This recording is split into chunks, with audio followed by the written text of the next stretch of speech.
Hi everyone, मैं B Kumar. मेरा आपके यूट्यूब चैनल पे बहुत बहुत स्वागत है। मैं आज जो स्टार्ट बताऊंगा लीनियर ट्रांसफॉर्मेशन में, ठीक है, वो इम्पोर्टेंट होने वाला है। होने वाला क्यों है? क्योंकि इससे कई सारे फैक्ट्स निकल के आते हैं और ये बहुत इंपॉर्टेंट है अपने आप में, ठीक है। तो अपने आप में मैं तो यही कहूंगा कि लीनियर ट्रांसफॉर्मेशन भी अपने आप में एक इम्पोर्टेंट टॉपिक है लीनियर अलजेब्रा का, ओके। क्योंकि यहाँ से मोस्टली क्वेश्चन बनाए जा सकते हैं यूपीएससी में, ओके। यूपीएससी में ही नहीं, मैं अदर एंट्रेंस एग्जामिनेशन की बात करूं, सभी में मोस्टली यहाँ से क्वेश्चन मतलब पूछा ही जाता है कि नहीं। तो मैं बात करूंगा अपने इस वाले नए लेक्चर में।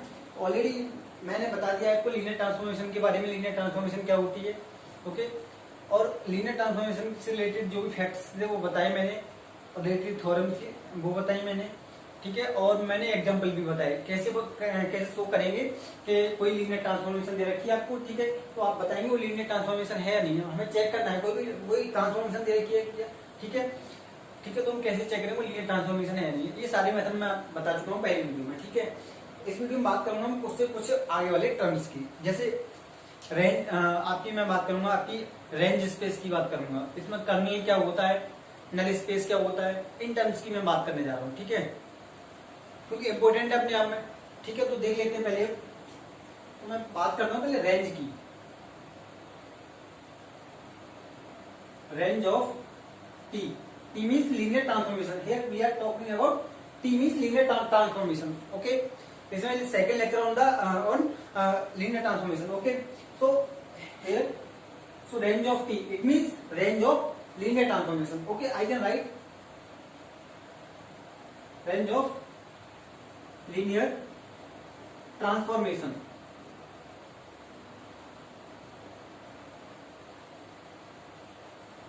Okay.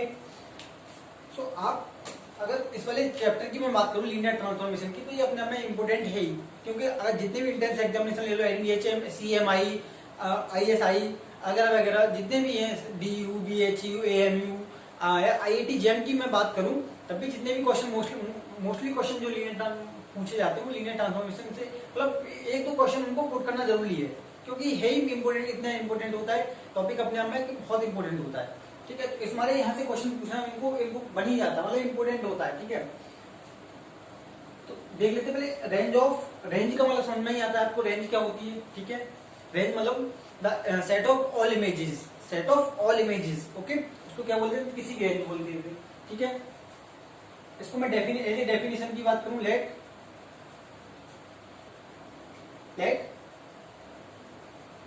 U of f and V of f are two vector spaces, okay, are two vector spaces and let T such that U2 be a LT means, and I have write in shortcut, it is linear transformation, be a linear transformation, okay. Then range of T is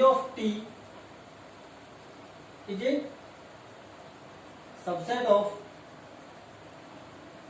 V consisting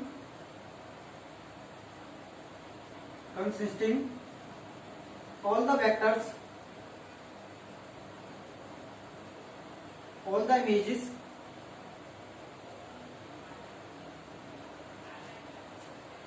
under T, okay, of vectors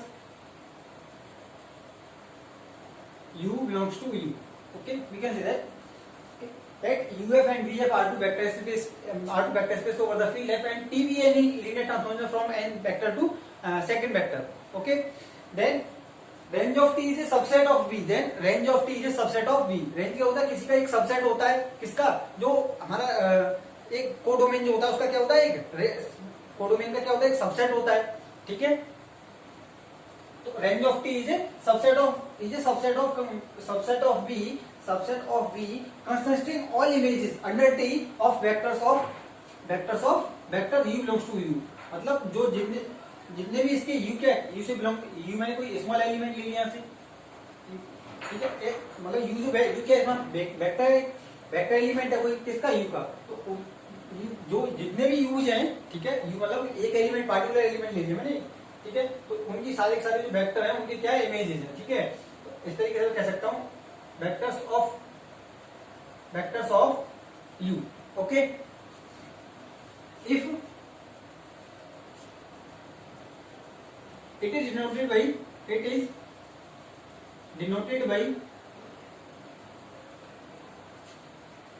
range of t, we write it range of t, okay. Let u belongs to u, then the set of range of t is given by range of t equal to, okay, such that u belongs to u, okay। ये क्या है, उन u belongs to u, capital u। तो उन सभी element की images का जो सेट होगा वो क्या हो जाएगा, मेरा रेंज हो जाएगा। क्या हो जाएगा, रेंज हो जाएगा, ओके। मैं बात करता हूँ, ये हो गया मेरा रेंज सेट, ठीक है। मैं बात करता हूँ यहाँ पे नल स्पेस की, नल स्पेस और कर्नल, ओके। अब कर्नल की बात कर लेते हैं, यहाँ पे कर्नल क्या होता है, या फिर कर्नल नल स्पेस कह दूं मैं, ठीक है, या फिर नल स्पेस, या नल स्पेस और kernel are the same word, okay, there is no different, okay. So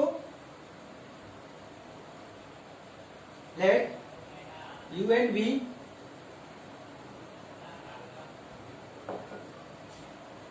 and b two vector spaces, okay, vector spaces, okay, and let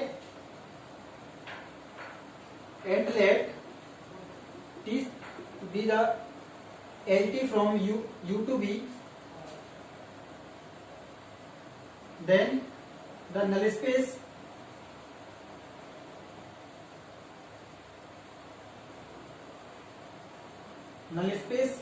of t is the set of all u belongs to u such that tu is equal to 0, okay. उन सभी vector का you क्या, मैंने एक element ले लिया मैंने इसका, तो जितने भी यूज है, ठीक है, जितने भी उसके एलिमेंट है, उन सारे एलिमेंट के लिए अगर उन पे टी ऑपरेट कर दूंगा तो उसकी वैल्यू क्या हो जाएगी, 0 हो जाएगी, ठीक है। तो उन सभी एलिमेंट के लिए क्या मिल जाएगा, एक सेट मिल जाएगा। जैसे u1 u2, अब सपोज करो मैं u1 u2 मैंने ये एलिमेंट ले ली, कहां से, ये सेट से लिए मैंने u से, ठीक है। तो अब tu1 tu2, okay, both are equal to 0, it will equal to 0, okay। therefore इन सभी एलिमेंट का कलेक्शन क्या हो जाएगा, सेट क्या हो जाएगा, वो मेरा इन एलिमेंट का कलेक्शन क्या हो जाएगा, सेट क्या कहलाएगा, मेरा नल स्पेस, ओके। तो अगर मैं कहूं तो मेरा सेट क्या हो जाएगा, तो is the set of all U belongs to U, उन सभी एलिमेंट का कलेक्शन, यू के उन सभी एलिमेंट का सेट जिनके लिए tu इक्वल टू 0, ओके, जिनके लिए tu इक्वल टू क्या हो जाएगा, 0 हो जाए। तो मैं क्या कहूंगा, वो मेरा सेट क्या मिल जाएगा, वो सेट जो स्पेस मिलेगा या सेट मिलेगा वो क्या कहलाएगा, मेरा नल स्पेस कहलाएगा, okay. Now so it is denoted by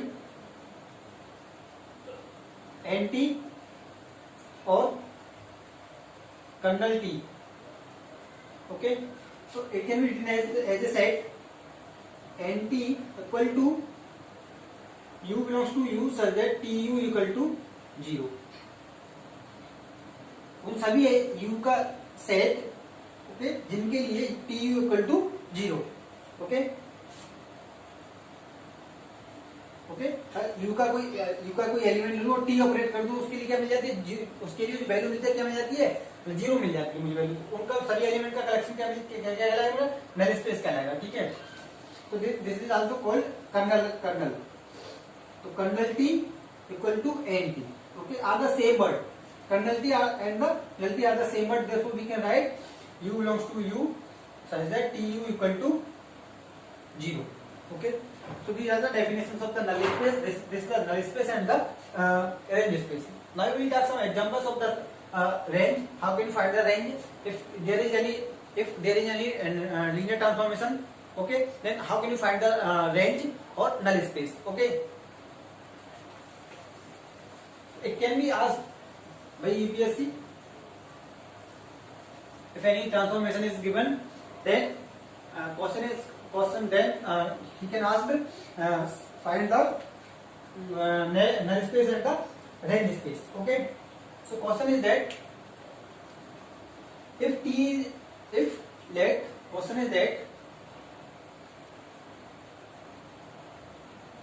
let T be any linear transformation from R3 to R square,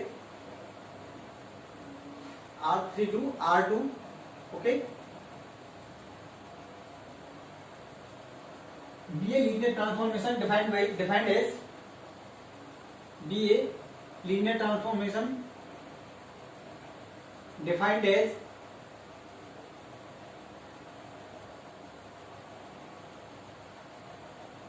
T of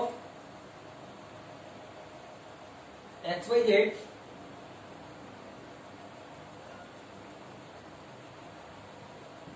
x minus y comma 2z, okay, then find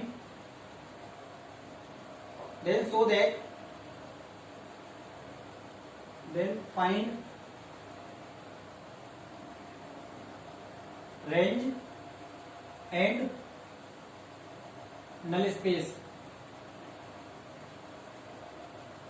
of T. Okay, question is that if T be any linear transformation which is defined as T x comma y x y z equal to x minus y and 2z. Okay, so find the range and the null space of T, range of T and the null space of T. Okay, so if question इस तरीके से बन सकता था, अगर कोई question दिया है, if T is defined as T कोई फंक्शन है, T defined as R3 to R2, okay, then so and defined as let T be any function है, T be any function from R3 to R2 and defined as T x y z equal to x minus y and 2z, then so that it is LT means it is linear transformation, then so that it is a linear transformation, or so and find the if it is linear transformation then find the range of T and null space of T. Okay, so question क्या बन सकता था कि show करिए कि ये linear transformation है या नहीं है, लीनियर ट्रांसफॉर्मेशन है तो इसके लिए नल स्पेस और इसकी जो range of T, null space और क्या गेन करना है, इसका रेंज ऑफ टी गेन करनी है। ठीक है, इस तरीके से क्वेश्चन बन सकता था। आफ्टर अगर हमें देखो रेंज स्पेस के आगे में इस वाले लेक्चर में नहीं, ये लेक्चर थोड़ा बड़ा हो जाएगा, मैं नेक्स्ट लेक्चर में बात करूंगा रैंक और नल टी की, तो फिर हम बात करेंगे रैंक क्या होती है, नल टी क्या होती है। तो हमें ये जब तक हमें नल स्पेस के बारे में नहीं पता होगा, ठीक है, या नल स्पेस के बारे में, रेंज के बारे में नहीं पता, ठीक है, तब तक हम किसकी बात नहीं कर सकते, तब तक हम इसकी बात नहीं कर सकते, नल टी और रैंक टी की नहीं बात करेंगे, क्योंकि rank is a very very very important topic of the linear algebra.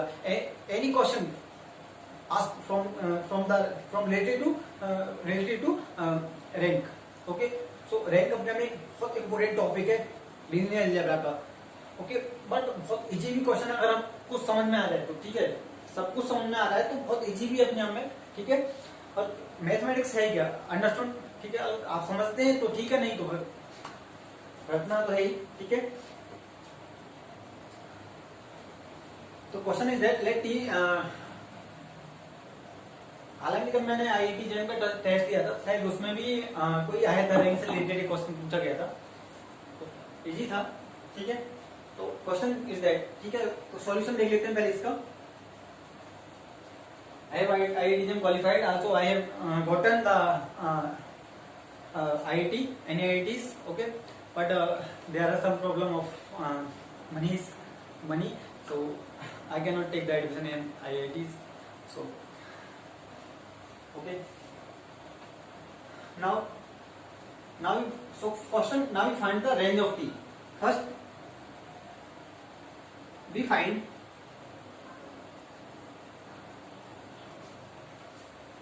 range of T, okay. So for this range T का, अब रेंज टी मुझे गेन करना है, क्या गेन करना है, रेंज टी गेन करने के लिए मुझे क्या चाहिए, हमें रेंज टी के बारे में पता होना चाहिए, रेंज टी का सेट क्या होता है, ठीक है।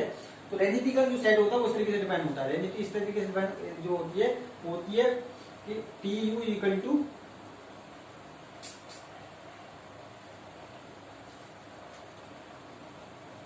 if t is any LT, okay, such that u belongs to V, okay, यही तो सेट होता है ना रेंज टी का, ठीक है। या ये टी यू क्या है यहाँ पे, ये किसी वेक्टर के इक्वल है ना, अब कोई वेक्टर मेरा u जैसे u इक्वल टू, मैं सपोज करो मैं वेक्टर ले लूं यहाँ से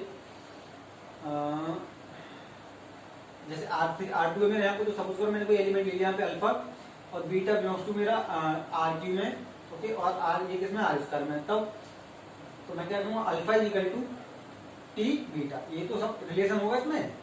अरे इसके लिए कोई इस बीटा, ये क्या है, इसकी इमेज होगी ना, alpha equal to T beta क्या होगी, इमेज हो गई, ठीक है। Alpha equal to T beta अपने आप में इमेज हो गई ना यू की, वो बीटा की, ठीक है।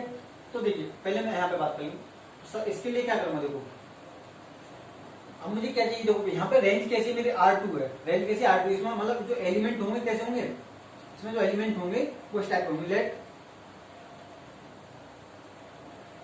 u1 and u2 belongs to R square, okay. Now if we take any alpha beta, okay, now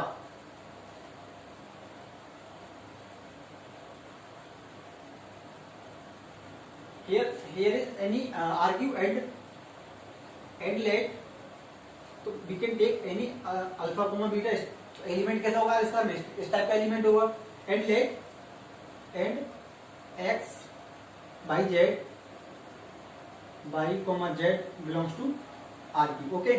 now अब देखिए ये कोई एलिमेंट मिल गया, मैं क्या कह रहा हूँ, अब ये कोई ये मेरी ट्रांसफॉर्मेशन है, तो इसके लिए अगर मैं सपोज करो इससे कोई एलिमेंट ले लूं तो इसके लिए क्या मिल जाएगा, तो जैसे अल्फा मैंने अभी बताया मैंने, तो अब कोई मैं इसका एलिमेंट ले लूं तो क्या होगा, इसके लिए ये प्रीमेज हो जाएगा, तो इसको मैं क्या लिख सकता हूँ, अब अगर v इसका कोई एलिमेंट हो, अगर v किसका एलिमेंट है आर स्क्वायर का, तो मैं क्या कर सकता हूँ, क्या कहूंगा यहाँ पे, तो टी इक्वल टू, इसको मैं इस तरीके से भी लिख सकता हूँ ना, T U equal to V, okay, we can write और not, okay, here U belongs to U, तो V belongs to R square, okay. So range of T इस तरीके से डिफाइन होता है। अब मैं यहाँ पे यू क्या मेरा यहाँ पे आर स्क्वायर है ना, यहाँ पे U belongs to R cube और V belongs to R square R2, okay. तो u belongs to u R cube, इसके लिए जो रेंज डिफाइन होगी इस तरीके से डिफाइन हो जाएगी, ठीक है। अब देखिए अब मैं कह रहा हूँ कि ये मैंने ये एलिमेंट लिया मैंने किसका, u क्या मेरा यहाँ पे x y z के इक्वल हो गया, ये किसके इक्वल है, v मेरा ये वाला इसके एलिमेंट हो गया, तो इसको क्या लिखूंगा मैं, then because t is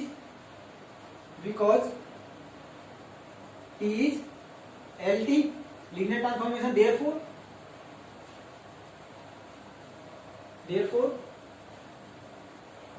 Tx, y, z is equal to, here x y z, here I have taken alpha comma beta, okay. Now alpha comma beta,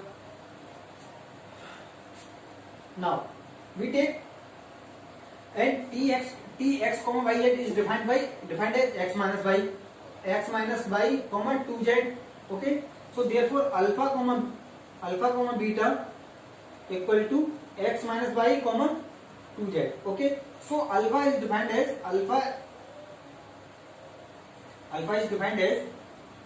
इसको इधर कर लेता हूँ, ठीक है। तो अल्फा इज डिफाइंड एज, कोई नहीं alpha is defined as, alpha is any element, alpha is difference of two real numbers. तो अल्फा क्या हो जाएगा, देखो अल्फा क्या हो जाएगा, alpha equal to x minus Y and beta is equal to 2z। So alpha is a difference of two real numbers, okay. Alpha is a difference of two real numbers and beta is also a beta is equal to the twice of the any real number, beta is equal to twice of any real number, so therefore alpha beta is a real number, so therefore alpha beta is also a alpha beta क्या हो जाएंगे, alpha भी अपना में real number मिल जाएगा और beta में एक रियल नंबर मिल गया मुझे, तो अल्फा बीटा रियल नंबर मिल गया, तो एक क्या सेट मिल गया, रियल नंबर का सेट मिल गया और रियल नंबर सेट है, therefore range of T equal to R square, मुझे आर स्क्वायर क्या हो जाएगी टोटल, अल्फा बीटा हमें तो ये नहीं पता ना, negative positive rational relation integer कैसा, तो हमें आई डोंट नो, ओके, हमें ये पता है कि अल्फा बीटा क्या है, रियल नंबर है, और रियल नंबर क्या, ठीक है, real number x minus Y real number है और z रियल नंबर है, ठीक है, अल्फा बीटा भी क्या हो जाएगा, रियल नंबर मिल जाएंगे, ओके, सो ये therefore alpha this is the collection of real numbers, therefore range of t is also r square, okay, now we will find the null space, okay.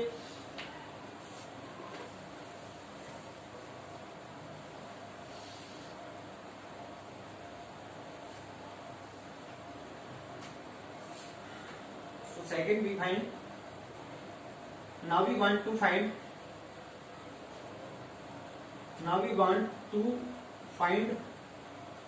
nt. nt is defined as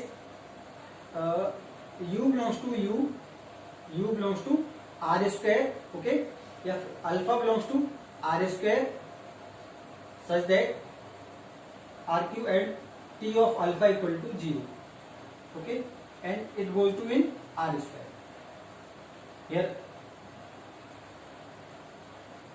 okay, तो इसके लिए इस तरीके से नल define हो जाएगा मेरा, ठीक है, मैंने डेफिनेशन बताई थी नल स्पेस की, ये उसको अप्लाई करता हूँ यहाँ पे, तो यही इसके लिए नल स्पेस मिल जाएगा, एंटी मिल जाएगा, ठीक है, अब मुझे क्या चाहिए, इसको डिफाइन करना है, ठीक है, ये मैंने डिफाइन किया है, इसके लिए नल स्पेस इस टाइप का होगा, ठीक है, अब उसको देख लेते तो वो होगा क्या, ठीक है, तो अब देखो नल स्पेस को इस तरीके से डिफाइन करते हैं, ये डेफिनेशन होगी नल स्पेस की, ओके, तो नल स्पेस की डेफिनेशन को अप्लाई करता हूँ यहाँ पे, ठीक है, मुझे इसके लिए क्या करना है, नल स्पेस गेन करना है, तो therefore let x, y, z belongs to r cube and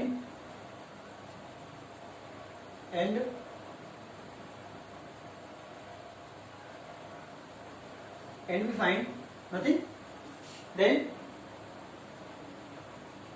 by definition of null space of t of x, y, z equal to 0, 0. Here the 0, 0 how? Because we find here is R2. So therefore the element of this type. So but it is equal to x minus y and okay. So this is the, we can take the देखो nt anti में इसी type का element है ना, alpha क्या है यहाँ पे आर की को उन सभी वो अल्फा है मेरे यहाँ पे जिनके लिए टी अल्फा इक्वल टू 0 हो जाता है, ठीक है, अल्फा किससे बिलोंग करता है मेरा, जो एंटी क्या है अल्फा का कलेक्शन तो है, अल्फा का कलेक्शन मतलब अल्फा उसमें एलिमेंट कैसे अल्फा है, अल्फा मतलब 3 टाइप ऑफ इस टाइप के एलिमेंट है, ओके, इस टाइप के एलिमेंट होंगे नहीं होंगे, तो इस टाइप का कोई मैंने एलिमेंट ले लिया एंटी से, एंटी क्या मेरा नल स्पेस है, ठीक है, तो उसमें एलिमेंट इस टाइप के एलिमेंट होंगे नहीं होंगे, जिसके लिए क्या हो जाए टी अल्फा इक्वल टू 0 हो जाए, ठीक है, इन एलिमेंट का कलेक्शन नहीं मेरा एंटी किसका, एंटी से सब शो करूंगा, एंटी से सब स्पेस ऑफ आर क्यूब, मतलब अगर मेरी कोई मेरे पास लीनियर ट्रांसफॉर्मेशन है, ठीक है, टी यू टू बी, मैं ये इस बात को अभी प्रूव करूंगा कि जो मेरा टी जो एंटी होगा वो एक सब स्पेस होगा यू का, एंटी किसका सब स्पेस होता है यू का, और रेंज टी जो होता है इसका सब स्पेस होता है, इसको मैं प्रूफ करूंगा, okay, now so therefore nt is subspace or R cube, so therefore there is an element of this type, okay, suppose there is any element in nt, then t of x, y, z equal to 0, because by the definition, therefore x minus y and 2z equal to 0, 0, therefore we find x minus y equal to 0 and 2z equal to 0, therefore x equal to y and z equal to 0. So therefore the element of nt So nt is defined as x comma y comma 0 where x, because y equal to 0, y equal to x, therefore y equal to x and z equal to 0, such that x belongs to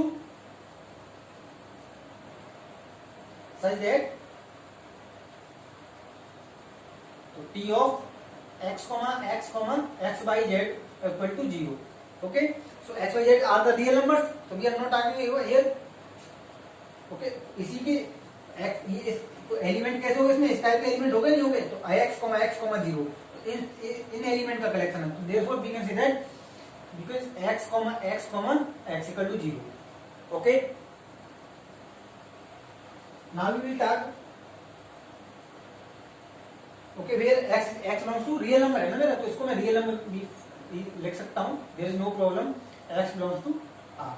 Okay, so this is the null space. Now we talk some theorems related to range and null space. So theorem is that my first theorem is that kernel T is a subspace. Okay,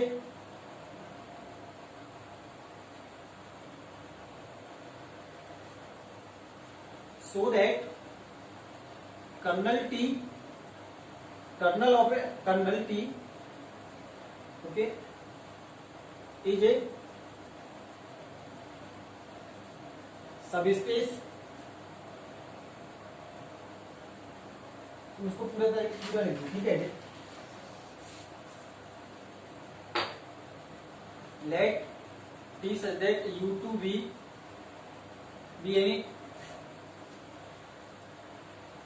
any LT linear transformation, then so that kernel of T is a subspace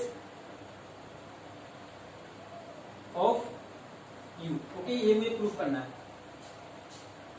कि जो colonel जो होता है, colonel जो क्या होता है, वो सबस्पेस होता है किसका, kernel is subspace of U. Okay, and next theorem will be so that range of T is a subspace of V. Okay, so here we will discuss only kernel of T. So kernel, now we want to show that kernel T is a subspace of V. So therefore proof is that kernel T is defined as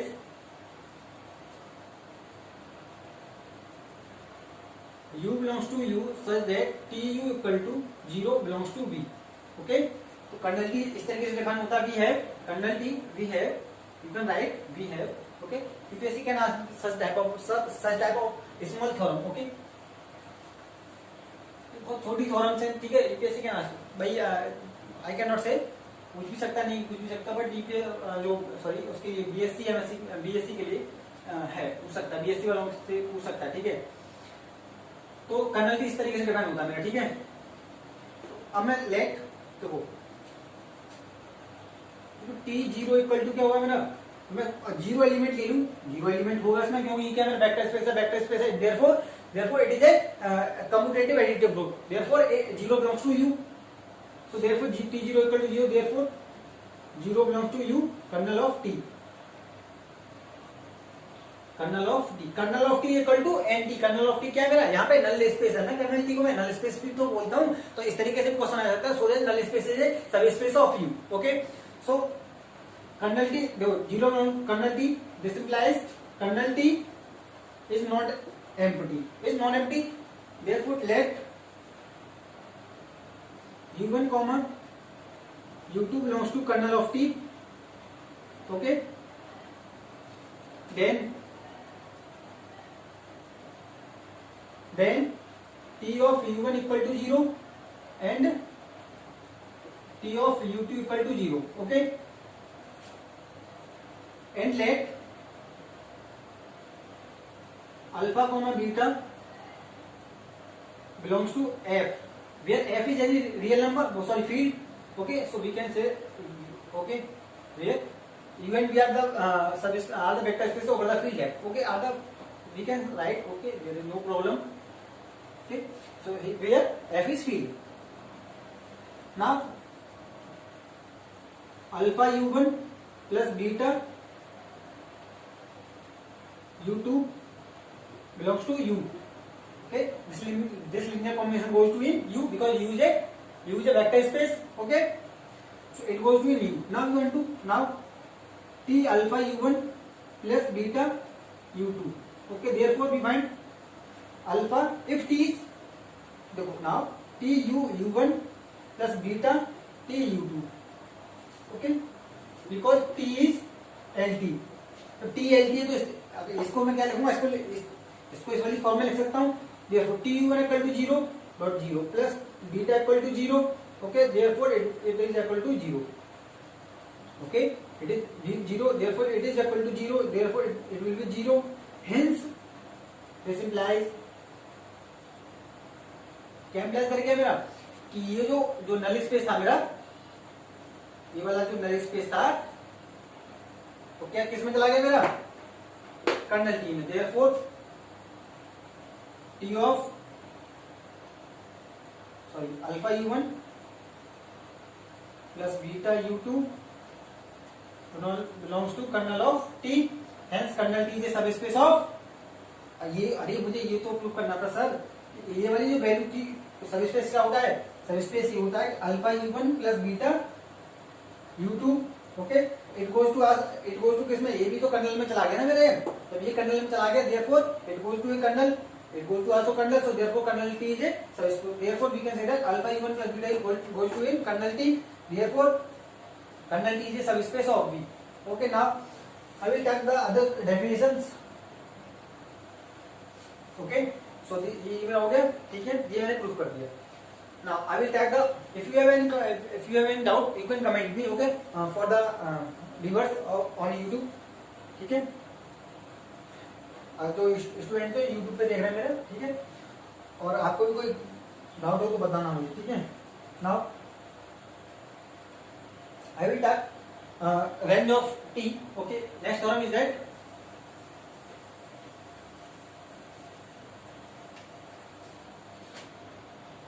if T be any okay, ये मैंने कोई linear transformation ले ली, then T uf to bf be any linear transformation, then so that range of T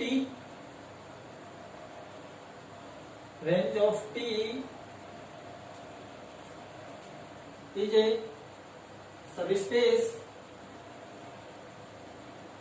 of V. ये मुझे proof करना है, ठीक है. इसके लिए क्या करना है मुझे कि देखो, पहले रेंज ऑफ टी का सेट क्या होता है, प्रूफ देख लेते हैं थोड़ा सा ऐसे जल्दी से, ठीक है. क्योंकि देखो रेंज टी का जो मेरा सेट होता है वो होता है मेरा u belongs to u such that T U equal to यट v. ठीक है, या इस तरीके से भी लिख सकता हूं मैं, या T U equal to T U उन सभी T of u such that u belongs to u. ठीक है, इस तरीके से भी मैं लिख सकता हूं. Now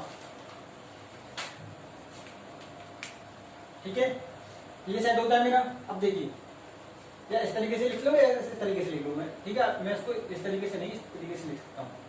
T of u equal to v such that u belongs to u. Okay, now so there is same. Now let obviously RT is non empty.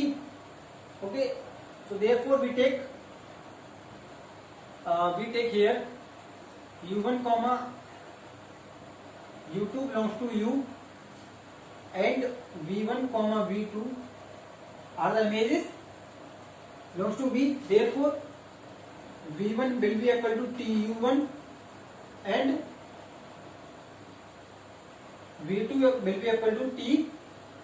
Okay, if there are any two elements, so we find the images in v of f. Therefore v such that v1 and v2 are the images under T. So we find v1 equal to tu1 and v2 equal to tu. Therefore now let if alpha comma beta, okay, then therefore alpha u plus beta b, sorry, alpha u1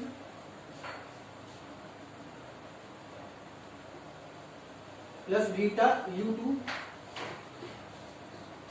okay, T operate किया मैंने इस पे, therefore we find alpha PU1 plus alpha PU2 because T is LT.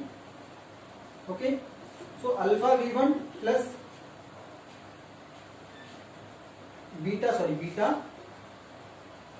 V2. So this is also a linear combination and it goes to in V. So therefore it also goes to in V in RT. So therefore RT is a because this is a linear combination in V because V1 V2 are the element of V. When V1 and V2 are the element of V, therefore it goes to V. So therefore left side right side also goes in V. So therefore it is a subspace of V. Okay, so here if you have any doubt you can comment me. एक बात और, if you are new on my YouTube channel then please share and subscribe. If you have any doubt and any question then you can send me. I will prove and I can solve. Okay, thank you for watching.